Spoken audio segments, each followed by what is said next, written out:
家人们呢，欢迎来到丽姐的婚介所，我是你们的老朋友丽姐。真心感谢大家一直以来的订阅，你们的支持就像冬日里的暖阳，让我这婚介所充满了温暖。要是今天这故事能逗你们一乐，或者给你们带来点启发，觉得有意思的话，别忘了给丽姐打赏点，让我能美滋滋地喝上杯好茶。咱就当是边喝茶边唠唠这世间千奇百怪的相亲事儿。今天我要给大伙讲的这个故事，那可真是够劲爆的。我在婚介这行摸爬滚打这么多年，见过的奇葩事儿不少，可这次真的差点让我忍不住想发飙。这故事的主角是一位深圳35岁的男士和一位广州的大龄剩女。他俩相亲的过程啊，那叫一个曲折离奇，我都感觉自己不是在牵红线，而是在看一部情感悬疑片。咱先来说说这位男士，他叫小张，今年35岁，是土生土长的深圳人。这小伙子性格老实本分，在工作上也是兢兢业业，有着一份稳定的工作。虽说家里不是那种特别富裕的大富之家，但日子过得也还算舒坦。在旁人眼里，条件算得上是中上等。咋一听，是不是觉得这小伙挺不错的？可谁能想到，他偏偏遇上了那位王小姐。这故事啊，就从这儿开始变得跌宕起伏了。王小姐32岁，虽说被人称作大龄剩女，可人家条件那叫一个优越。家庭条件优渥，从小就衣食无忧，接受着良好的教育和培养。身材苗条的就跟那模特似的，再加上出众的外形，走在街上回头率那是相当高。但她呀，也是那种高要求的典型代表。别看年纪不小了，可她的择偶标准那简直高得让人望而生畏。在她心里，一般人根本入不了她的眼，觉得自己这么优秀，必须得找个同样出色的才行。哪怕自己有点完美主义倾向，她也铁了心。要是找不到理想中的那个她，宁愿一直单着。也正是因为这样，她才来到了我的婚介所，而且提出的要求可不低哦。王小姐要求男方身高至少178以上，这身高要求一下子就把不少人拒之门外了。除此之外，还得长得帅，得有一张能说会道的嘴，最好是有房有车。家庭条件也要达到中上等水平，这些物质条件还只是基本的。最重要的是，男方得有一种从外到内散发出来的成熟魅力，得能理解他的事业心，还得有强烈的家庭责任感。说实话，这些要求单独拿出来，每一条都不算过分，可要是全都堆在一起，那符合条件的人可就少之又少了。但这还不是最让人头疼的。重点来了，这位王小姐在感情方面有着自己独特的矜持。她不喜欢轻易让人碰她，哪怕是在约会的时候，别说是亲密的举动了，就连牵个手都难如登天。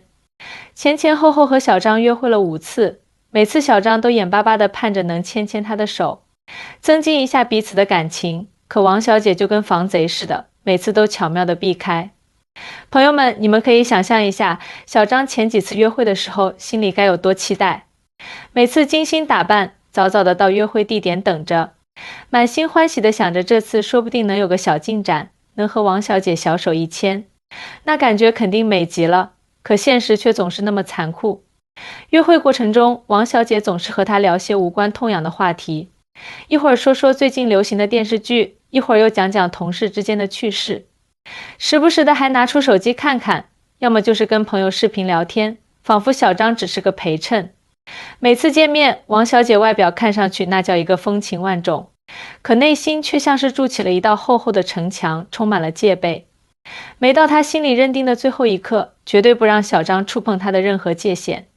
小张那几次见面，心里别提多郁闷了，每次都精心准备，绞尽脑汁找话题，就想让王小姐开心。可每次一到关键的牵手环节，王小姐总是笑着说：啊，不急，先聊聊别的。这可把小张急坏了，他感觉自己就像是在迷雾里摸索，完全跟不上王小姐的节奏。他心里难免开始犯嘀咕，觉得自己那么努力，每次约会都小心翼翼，生怕哪里做得不好，怎么就连牵个手的资格都没有呢？渐渐的，两人之间的气氛越来越僵，互动也越来越冷淡。可王小姐呢，就跟没事人似的，依旧我行我素，始终坚持着她那所谓的矜持原则。就这样，日子一天天过去，小张心里的压力越来越大，耐心也一点点被消磨殆尽。终于，在一次见面的最后，他再也忍不住了，心里积压已久的火气噌的一下就爆发了出来。她满脸通红，情绪激动地对王小姐说：“你就这么拒绝我吗？我都已经表现得那么努力了，每次约会都用心准备，你就不考虑一下我吗？我们都约了这么多次了，你能不能给我点信心，让我知道你对我到底有没有那么一点意思？”说完，她脸上的表情就像是吃了个超级酸的柠檬，充满了无奈和愤怒。紧接着，她转身就走，连头都没回一下。回去之后，直接就把王小姐拉黑了。哎呀，朋友们，听到这事儿的时候，我心里真有点心疼小张。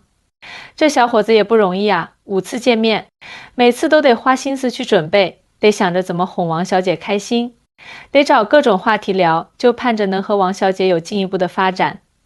能有这么多耐心，已经很了不起了。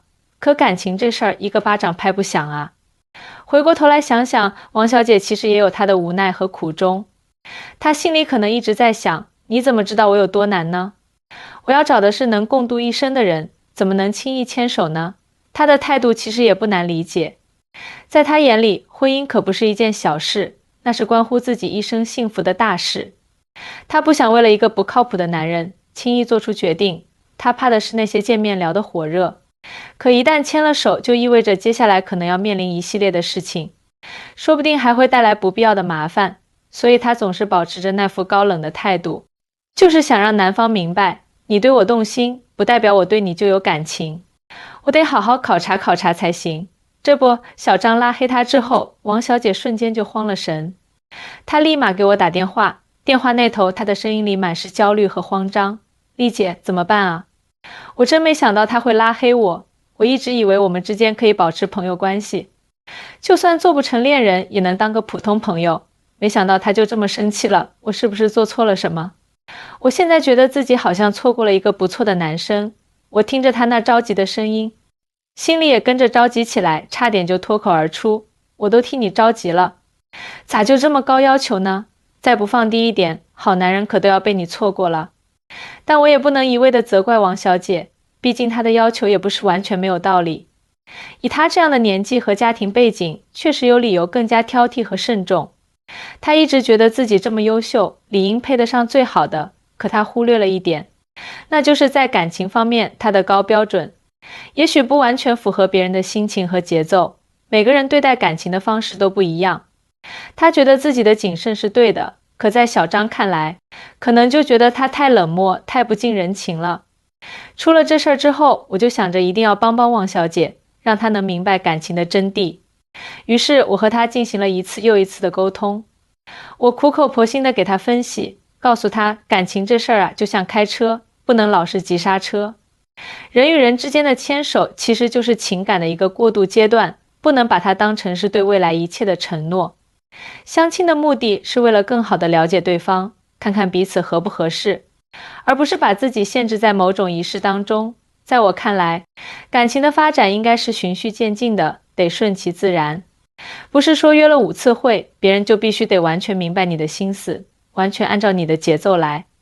通过这次和王小姐的接触，也让我更深刻地思考了一个问题：大龄剩女的高要求，不仅仅是对物质和条件的挑剔，更重要的是一种自我保护的心理。他们年纪大了，经历的多了，不再像年轻时那样冲动，轻易的去接纳一个人。他们更多的是在深思熟虑之后才会做出决定。而这种深思熟虑，有时候就会被别人误解为高冷或者不近人情。其实啊，他们的内心比任何人都更加脆弱，因为他们经历过太多的单身生活，也遭受过不少失望，所以才会更加小心翼翼，害怕再次受到伤害。就拿王小姐来说，她可能之前也遇到过不少不靠谱的人，那些人只是想和她玩玩，根本没有真心想要和她在一起，所以她才会变得这么谨慎，对择偶标准定得这么高。她只是想找到一个真正能懂她、爱她、和她携手走过一生的人。可她没有意识到自己的这种方式可能会让一些真正有诚意的人望而却步。后来我又和王小姐聊了很多次，慢慢的，她似乎也开始意识到自己的问题了。她对我说：“丽姐，我好像真的太固执了，之前一直只想着自己的标准，却忽略了对方的感受。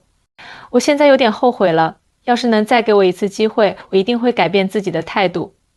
看到王小姐能有这样的转变，我心里别提多欣慰了。我对她说：王小姐，现在意识到问题还不晚。感情这事儿本来就是需要双方相互理解、相互包容的。你要是真的想找到那个对的人，就得学会适当放下一些自己的坚持，多去了解对方，用心去感受对方的好。从那以后，王小姐也开始尝试着改变自己。她不再像以前那样对每个相亲对象都设置那么高的门槛，而是试着去和他们交流，去发现他们身上的闪光点。虽然过程中还是会遇到一些不如意的地方，但她不再像以前那样轻易放弃了。而小张呢，在拉黑王小姐之后，也慢慢的冷静了下来。他回想起和王小姐相处的点点滴滴，觉得王小姐其实也有很多优点，只是当时自己太冲动了，没有好好去理解她。有一天，小张突然给我打电话，他说：丽姐，我想问问王小姐现在怎么样了？我当时听了，心里就想着，这俩人说不定还有戏。于是，我就把王小姐的情况一五一十地告诉了小张，还对他说，其实王小姐也挺后悔的，她现在已经意识到自己的问题了，也在努力改变。小张听了之后，沉默了一会儿，然后说：丽姐，你能不能帮我约一下王小姐？我想和她再好好聊聊。听到小张这么说，我心里特别高兴，感觉自己就像是一个成功的导演，让这两个主角又重新回到了舞台上。后来在我的安排下，小张和王小姐又见面了。这次见面，两人的态度都发生了很大的变化。王小姐不再像以前那样高冷，她主动和小张聊天，分享自己的生活和想法。小张也没有了之前的急躁，他耐心地听着王小姐说话，还时不时地开个小玩笑，逗得王小姐哈哈大笑。慢慢的，两人之间的关系也变得越来越融洽。他们一起去看电影，一起去逛街，一起去吃美食。在一次约会中，小张鼓起勇气，轻轻地牵起了王小姐的手。王小姐这次没有拒绝，她脸上洋溢着幸福的笑容。两人手牵着手，漫步在街头，画面别提有多美好了。再后来，小张和王小姐确定了恋爱关系，他们相互扶持，相互鼓励，一起为了未来的生活努力奋斗。